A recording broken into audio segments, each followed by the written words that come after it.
Three shootings in Orlando, killing 3 people, including a 9-year-old girl and a reporter who was covering an earlier shooting. Investigators now confirm that 19-year-old suspect has had a history of criminal violence. And this is why the governor's office has now written a letter to the Orange County State Attorney saying her office, quote, failed to properly administer justice, the governor says. So now reporter Sofia Hernandez tells us this could mean another state attorney is on the governor's chopping block. Last week in the Pine Hills community of Orlando reporter Dylan Lyons, 9-year-old Tiana Major, and 38-year-old Natasha Augustine were killed. Investigators say they believe 19-year-old Keith Moses shot the woman, left the scene, and then returned, shooting a news crew and a mother and daughter. I cannot believe they let this guy. You have to hold people accountable. The governor sharing his thoughts Monday on the actions of State Attorney Monique Worrell. He accused her of not doing more to hold Moses accountable for previous cases. State attorney in Orlando thinks that you don't prosecute people, and that's the way that you somehow have a better communities. That does not work.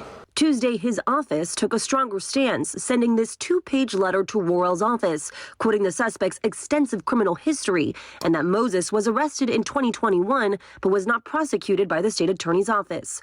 However, last week during a press conference, State Attorney Worrell defended her office's actions. There has been a lot of conversation about, well, why was he on the street?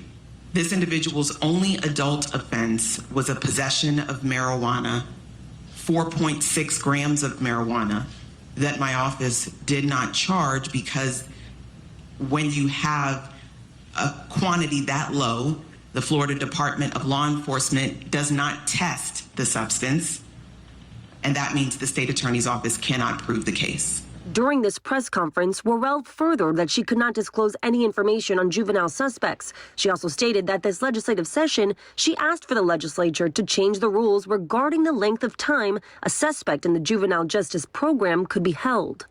The proposals that I've made address what is a problem that predates me, but has long since been identified as a problem with our juvenile justice system, is that our system was not designed to deal with children being the perpetrators of violent crime. However, this letter by the governor's office makes specific claims, pointing fingers at the state attorney, saying the failure of your office to hold this individual accountable for his actions, despite his extensive criminal history and gang affiliation, may have permitted this dangerous individual to remain on the street. It furthers, we must determine if Mr. Moses was enabled by gaps in our sentencing laws that must be corrected, or, to be frank, your office's failure to properly administer justice. The state attorney has until March 14th to provide all documentation relating to the suspect and all other individuals who were arrested, had prior criminal history, but were not prosecuted by her office. Sofia Hernandez, Florida 24 Network.